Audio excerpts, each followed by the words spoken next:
വൈകാശീയം. രചന നിലാവിൻ്റെ കൂട്ടുകാരി. അവതരണം സാലിം കരുളായി. മോളെ, നീ ഇത് അവന് കൊണ്ടു കൊടുത്തു വാ. ഞാൻ പറമ്പിൽ പോയി പച്ചമുളക് പറിച്ചിട്ട് വരാം. അത് ഞാൻ പോയി പറിച്ചിട്ടുകൊണ്ട് വരാം. വേണ്ട മോളെ, ഞാൻ പൊക്കോളാം. ഷമ്മ ഞു.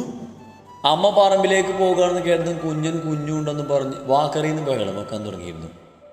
അച്ചമ്മ കൊണ്ടുപോവാടെന്നെ മുത്തിനെ. അതും പറഞ്ഞ് അമ്മ കുഞ്ഞിനെ എടുത്ത് ഏടിയിൽ വെച്ച് വീടിൻ്റെ പിന്നിലെ തൊടിയിലേക്ക് ഇറങ്ങിയതും ദക്ഷിണുള്ള ചായയുമായി മുകളിലേക്ക് കയറി. റൂമിലെത്തുമ്പോൾ ദക്ഷി ഫ്രഷ് ആവുകയായിരുന്നു.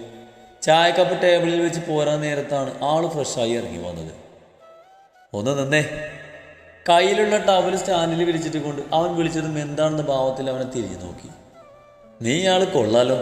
ഞാനില്ലാത്ത നേരം നോക്കി എൻ്റെ കൊച്ചിന് എൻ്റെ കുറ്റങ്ങൾ പറഞ്ഞു കൊടുക്കണല്ലേ. അല്ല, നീ വേറെന്തോന്നൂടെ വിളിച്ചിരുന്നല്ലോ. അവൻ്റെ പറച്ചിൽ കിടന്ന് നിന്ന് വീർക്കാൻ തുടങ്ങിയിരുന്നു. അത് പിന്നെ അറിയാതെ, സോറി. ഒരു നിമിഷം എന്ത് പറയണമെന്ന് അറിയാതെ തപ്പിപ്പെറുക്കി. അല്ല, നിന്നോട് ഞാൻ രാവിലെ പോയപ്പോൾ എന്താ പറഞ്ഞത്? അവൻ്റെ ചോദ്യം കേട്ടൊന്നും ഒന്നും മിണ്ടാൻ പോയില്ല. അവൻ അറിയില്ലേ അവനെന്താ പറഞ്ഞെന്ന്. പിന്നെ ഞാൻ പറഞ്ഞു കൊടുക്കണോ? എനിക്ക് സൗകര്യമില്ല. മനസ്സിൽ പറഞ്ഞ് അവനെ നോക്കും. ഇല്ലെങ്കിൽ ഈ തെണ്ടി തന്നെ എപ്പോൾ ചുമരിൽ തൂക്കിയെന്ന് നോക്കിയാൽ മതി. നിന്നോടും കുഞ്ഞിനോടും ഞാൻ വരുമ്പോഴേക്ക് റെഡിയായി നിൽക്കാൻ പറഞ്ഞതല്ലായിരുന്നു. പിന്നെ നീ എന്താ റെഡിയാകഞ്ഞത്? ഞാൻ വരുന്നില്ല.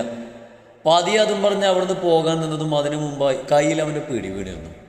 അതെന്താ വരാത്തത്? അവൻ്റെ ചോദ്യം കേട്ടതും ഒന്നും മിണ്ടാൻ പോയില്ല. അവൻ്റെ ഫ്രണ്ട്സ് അലക്സിൻ്റെയും അനീറ്റയുടെയും ഫസ്റ്റ് വെഡിങ് ആനിവേഴ്സറി ആണെന്ന്. അതിൻ്റെ ഫംഗ്ഷൻ ഉണ്ട്. 2 ദിവസം മുമ്പ് തന്നെ ഇരുവരും വന്ന് എല്ലാവരെയും ക്ഷണിച്ച് പോയതാണ്. അന്ന് അവരോട് വരാമെന്ന് പറഞ്ഞെങ്കിലും ഇപ്പോൾ പോകാൻ തീരെ മനസ്സില്ല. കാരണം അവരൊക്കെ വലിയ ആളുകളാണ്. അതുമല്ല, അവൻ്റെ ബാക്കി ഫ്രണ്ട്സെല്ലാം വരും. കൂടുതൽ നേഹി ഉണ്ടാകും. എന്തോ അവിടേക്ക് തന്നോടുള്ള പുച്ഛഭാവം കാണേണ്ടില്ലെന്ന് കരുതിയാണ് ഇല്ലെന്ന് പറഞ്ഞത്. പെട്ടെന്ന് കയ്യിലെ പിടി ഒന്നുകൂടെ മുറുകിയതും ചിന്തകൾക്ക് വിരാമം വിട്ട് എരിവ് വലിച്ചുകൊണ്ട് അവനെ നോക്കി കൈവലിക്കാൻ നോക്കിയെങ്കിലും വലിയ കാര്യമൊന്നും ഉണ്ടായില്ല. പോയി റെഡിയായി വാ. കയ്യിലെ പിടി വിട്ടുകൊണ്ട് അവൻ പറഞ്ഞു. ഞാൻ വരുന്നില്ലെന്ന് പറഞ്ഞില്ലേ? പറഞ്ഞു കഴിഞ്ഞതും അവനെ നോട്ടം കണ്ട് തലതാറ്റി. നീ വന്നില്ലേ ഞാൻ കൊണ്ടുപോകും. അതുകൊണ്ട് നിന്ന് സമയം കളയാതെ കുഞ്ഞിനെ എടുത്തിട്ട് വാ. അതും പറഞ്ഞ് ചായ ഒറ്റവലിക്ക് കുടിച്ച് കപ്പ് കയ്യിൽ തന്ന് അവൻ ഡ്രസ്സും എടുത്ത് ഡ്രസ്സിംഗ് റൂമിലേക്ക് പോയതും പൊട്ടി വന്ന ദേശം മടിക്ക് താഴേക്ക് പോയി. നേരെ പോയത് വീടിൻ്റെ പിന്നിലെ പറമ്പിലേക്കായിരുന്നു. താൻ തേടിയതുപോലെ അമ്മ അവിടെ ഉണ്ടായിരുന്നു. അമ്മയോട് പോയി കാര്യം പറഞ്ഞു. അമ്മേ, ഞാൻ പോകുന്നില്ല. അമ്മ അവനോടൊന്ന് പറ. അവരിവിടെ വന്ന് ക്ഷണിച്ചു പോയ സ്ഥിതിക്ക് പോവാൻ ഞാൻ മോശമല്ലേ മോളെ? എന്നാ അമ്മ കൂടി വാ. ഞാനില്ല. എനിക്ക് ഈ രാത്രി യാത്ര ചെയ്യുന്നൊന്നും ഇഷ്ടമല്ല. നിങ്ങൾ പോയാൽ മതി. അത് അമ്മേ, ഒന്നുമില്ല. ദാ കുഞ്ഞിനെ കൊണ്ട് പോയി റെഡിയാകാൻ നോക്ക്. ഇന്ന് ലേറ്റാകും. കുഞ്ഞിനെ കയ്യിൽ തന്ന് അതും പറഞ്ഞ് അമ്മ അവിടുന്ന് തന്നെ റെഡിയാകാൻ പറഞ്ഞു വിട്ടു. കുഞ്ഞിനെ ഫ്രഷാക്കി ഒരു പാമ്പേഴ്സ് മാത്രം വെടിപ്പിച്ച് ഫീഡിങ് ബോട്ടിലും കൊടുത്ത് കുഞ്ഞിനെ ദക്ഷിൻ്റെ കയ്യിലേൽപ്പിച്ച് ഫ്രഷാക്കാൻ കയറി. ഫ്രഷായി വേഗം ഒരു പർപ്പിൾ കളർ കുത്തിയും വിട്ട് വന്നപ്പോഴേക്കും കുഞ്ഞിൻ്റെ പാലുകുടിയൊക്കെ കഴിഞ്ഞിരുന്നു.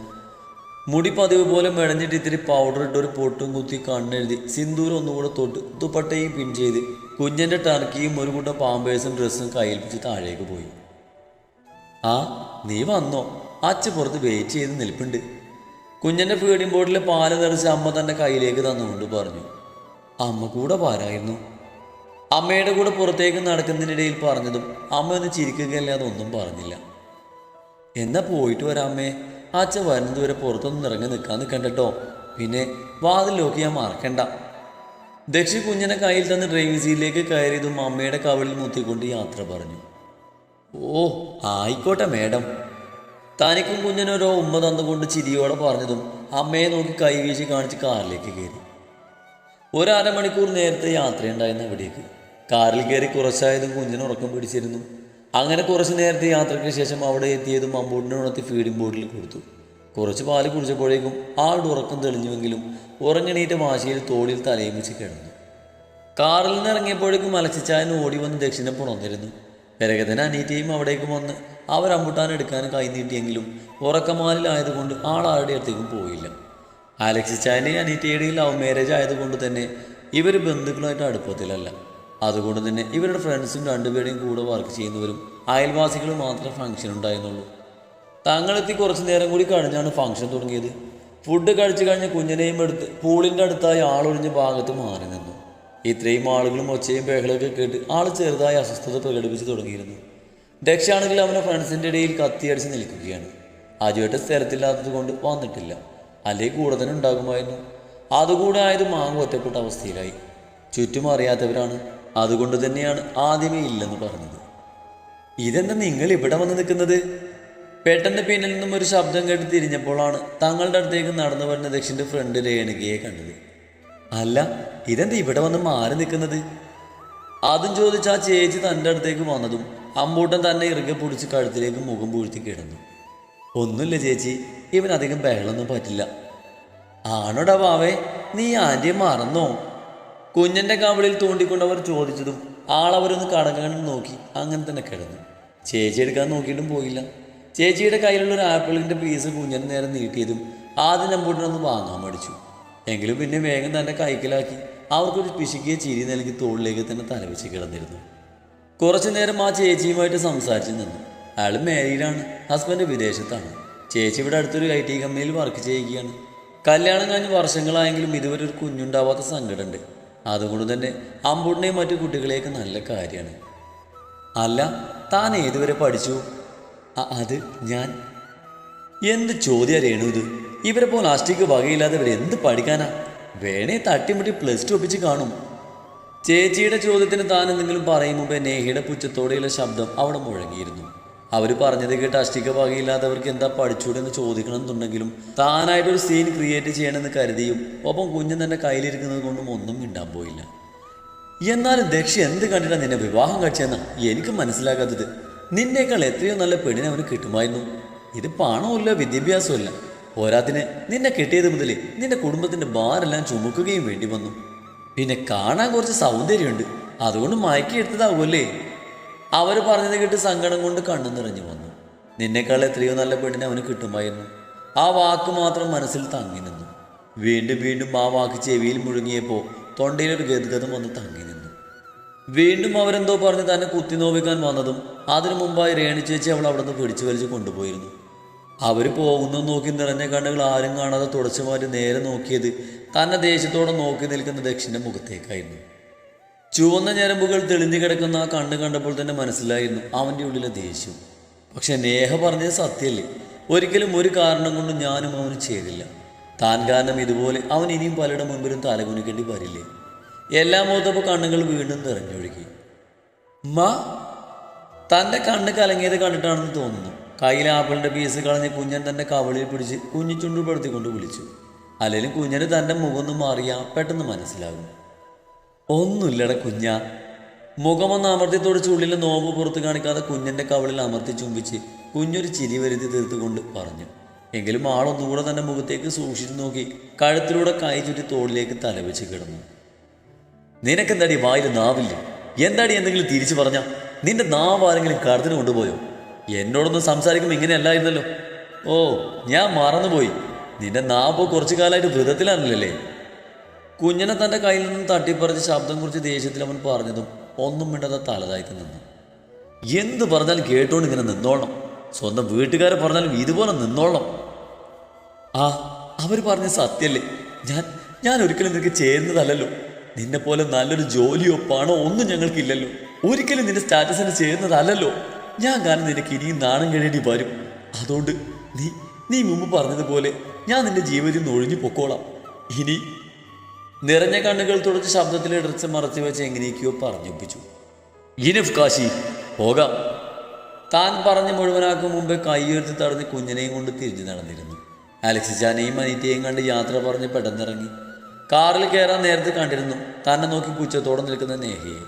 ദക്ഷ അവളെ ഇരുത്തി നോക്കി കാറിലേക്ക് കയറിയതും വേഗം കോർഡ്രൈവ് സീറ്റിലേക്ക് കയറിയിരുന്നു. ആരോടുള്ള ദേഷ്യം തീർക്കും പോലെയായിരുന്നു ദക്ഷ ഡ്രൈവ് ചെയ്തത്. കുഞ്ഞനെ മുറുകെ പിടിച്ചിരുന്നു. ദക്ഷിൻ്റെ മുഖം ഇപ്പോഴും വലിഞ്ഞു മുറുകിയിരിപ്പുണ്ട്. അതുകൊണ്ട് തന്നെ പതിയെ പോകുമെന്ന് അവനോട് ചോദിക്കാൻ ഭയം തോന്നി. കുറച്ചായിട്ട് ഇവന് പഴയ പോലെ ദേഷ്യമൊന്നുമില്ലായിരുന്നു. ഇനി അഥവാ ദേഷ്യം വന്നാൽ തന്നെ ആദ്യത്തെ പോലെ വഴക്ക് പറയില്ലായിരുന്നു. എന്തുണ്ടെങ്കിലും തന്നോട് കൂടി ഷെയർ ചെയ്യും, എല്ലാം കേൾക്കും. എങ്കിലും താനായിരുന്നു അവനോട് കൂടുതൽ സംസാരത്തിന് പോകാത്തത്. ചിലപ്പോൾ താൻ പറഞ്ഞത് അവന് ദേഷ്യം നിറച്ചിട്ടുണ്ടാകും. ഇവന് ദേഷ്യം വന്നാൽ എന്താ? ഞാൻ പറഞ്ഞത് സത്യമല്ലേ? അവൻ്റെ സ്റ്റാറ്റസിന് ഞാൻ ചേർന്നതല്ലല്ലോ. ആദ്യമായി ഉള്ളിൽ അപകർഷതാബോധം തലപൊക്കി. ഇനി അവൻ്റെ മനസ്സിലും ഇതുപോലത്തെ ചിന്ത ഉണ്ടായി കാണുമോ? എല്ലാം ഓർത്തുനിന്ന് കണ്ണുകൾ നിറഞ്ഞൊഴുകാൻ വെമ്പൽ കൂട്ടിയെങ്കിലും അതിനനുവദിക്കാതെ മിഴികൾ ഇറുകിയടച്ചു. ഇടയ്ക്ക് കുഞ്ഞിനുണ്ടാക്കുന്ന ചെറു ശബ്ദങ്ങൾ ഒഴിച്ചാൽ തീർത്തും നിശബ്ദമായിരുന്നു. വീട്ടിലേക്കെത്തി കോളിംഗ് ബെല്ലടിച്ചതും അമ്മ വന്ന് ഡോറ് തുറന്നിരുന്നു. ആഹാ, നിങ്ങൾ ഇത്ര പെട്ടെന്ന് നിങ്ങൾ വന്നോ? അമ്മയുടെ ചോദ്യം കേട്ടതും മറുപടി ഒരു മൂളലൊതുക്കി ദക്ഷ അപ്പോഴേക്കും മുകളിലേക്ക് കയറിപ്പോയിരുന്നു. ഇത് എന്ത് പറ്റി മോളെ, മുഖം വല്ലാതിരിക്കുന്നത്? യാത്ര ചെയ്തുകൊണ്ടാണ് തോന്നുന്നമ്മേ, നല്ല തലവേദന. എന്നാ മോള് പോയി കിടന്നോ? ഗുഡ് നൈറ്റ് അമ്മേ. Good night. റൂമിലേക്ക് വരുമ്പോൾ ദക്ഷ അവിടെ ഇല്ലായിരുന്നു. ചിലപ്പോൾ ഓഫീസ് റൂമിലാകും. അമ്മൂടിൻ്റെ ബെഡിലിരുത്തി ഡ്രസ്സ് ഊരി മാറ്റി കൊടുത്തതും ആൾ ആശ്വാസത്തോടെ ബെഡിൽ കിടന്ന് കളിക്കാൻ തുടങ്ങിയിരുന്നു. അങ്ങോട്ടുള്ള യാത്രയിൽ നല്ലവണ്ണം ഉറങ്ങിയത് കൊണ്ട് തന്നെ ആൾക്കിപ്പോൾ ഉറക്കമൊന്നുമില്ല. ഇനി ഉറങ്ങണയിൽ നേരം പുലരേണ്ടി വരും ചിലപ്പോൾ. കുഞ്ഞൻ ബെഡിൽ കളിക്കുന്നത് നോക്കി വേഗം ഡോറ് ലോക്ക് ചെയ്ത് ഡ്രസ്സ് മാറ്റി ബെഡിൽ പോയിരുന്നു. ഫീഡിംഗ് ബോട്ടിലെടുത്ത് അമ്പൂട്ടിന് കൊടുത്തു. കുഞ്ഞനെ നോക്കിയിരിക്കുന്നതിൻ്റെ ഇടയിൽ മനസ്സ് വീണ്ടും കൈവിട്ടു പോയിരുന്നു. ചിന്തകളുടെ പടുക്കുഴിയിൽ നിന്നും തന്നെ തിരികെ കൊണ്ടുവന്നത് അമ്പൂട്ടിൻ്റെ വിളിയാണ്. നോക്കുമ്പോൾ ആള് ബെഡിൽ നിന്ന് ഇറങ്ങാൻ ശ്രമിക്കുകയാണ്. പെട്ടെന്ന് കുഞ്ഞ് വീഴാൻ പോയതും താൻ പിടിക്കുന്നതിന് മുമ്പായിട്ട് ദക്ഷ കുഞ്ഞിനെ വാരിയെടുത്തിരുന്നു. എന്നാലും കുഞ്ഞിൻ്റെ കൈ ചെറുതായി കട്ടിലിൽ അടിച്ചിരുന്നു. വേദനിച്ചിട്ടോ പേടിച്ചിട്ടോ ആവും ആള് വലിയ വായിൽ കരയാൻ തുടങ്ങിയിരുന്നു. താൻ കൈ നീട്ടിയിട്ടും തനിക്ക് തരാതെ തന്നെ ദേഷ്യത്തിലൊന്ന് നോക്കി കരയുന്ന കുഞ്ഞിനെ ഓരോന്ന് പറഞ്ഞ് ആശ്വസിപ്പിച്ച് ബാൽക്കണിയിലേക്ക് പോയിരുന്നു. കുറച്ചു നേരം കഴിഞ്ഞപ്പോഴേക്കും ബാൽക്കണിയിൽ നിന്ന് കേൾക്കുന്ന കുഞ്ഞിൻ്റെ കരച്ചിൽ നേർത്തു വന്നിരുന്നു. ബാത്റൂമിൽ പോയി മുഖം കഴുകി തിരിച്ചു വന്നപ്പോൾ ദക്ഷ ഉറങ്ങി അമ്പോട്ടിനെ ബെഡിൽ കിടത്തുകയായിരുന്നു. തന്നെ കണ്ടിട്ട് താനെന്നൊരു വ്യക്തി അവിടെ ഇല്ലെന്ന രീതിയിലായിരുന്നു അവൻ്റെ ഭാവം. കുഞ്ഞിനെ കിടത്തി ഇരു സൈഡിലും പില്ലോ വെച്ച് അവൻ ബാൽക്കണിയിലേക്ക് തന്നെ പോയപ്പോൾ കുഞ്ഞിൻ്റെ അടുത്തായി കയറി കിടന്ന ആ കുഞ്ഞു കയ്യിൽ പതിയെ ഒഴിഞ്ഞ് നെറ്റിയിൽ ചുണ്ടി ചേർത്തു. പാവം കരഞ്ഞു തളർന്നു ഉറങ്ങിപ്പോയിരുന്നു. കുഞ്ഞിൻ്റെ കരഞ്ഞു ചുവന്ന മുഖം കണ്ടപ്പോൾ തൻ്റെ ഒരു നിമിഷത്തെ അശ്രദ്ധ കൊണ്ടുണ്ടായതെന്നാണെന്ന് ഓർത്തപ്പോൾ കണ്ണുകൾ വീണ്ടും നിറഞ്ഞിരുന്നു. എല്ലാം കൂടി ആയതും മടക്കി വെച്ചിരുന്ന സങ്കടം വീണ്ടും പുറത്തേക്ക് അണപൊട്ടി ഒഴുകിയിരുന്നു.